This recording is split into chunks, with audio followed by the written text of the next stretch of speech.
Hi everyone, in this video I'm going to show you how we can download a music from YouTube to your PC. Let's start. First open a YouTube, then tap the logo. Here click YouTube Studio. Okay, YouTube Studio. Scroll down, go to audio library. Here we have a lot of music which is provided by YouTube. They are free from copyright and you can download it easily. For example, I want to download this one.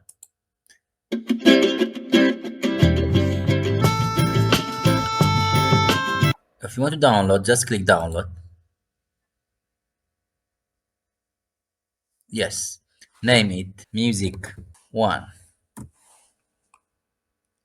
Okay, let's play it.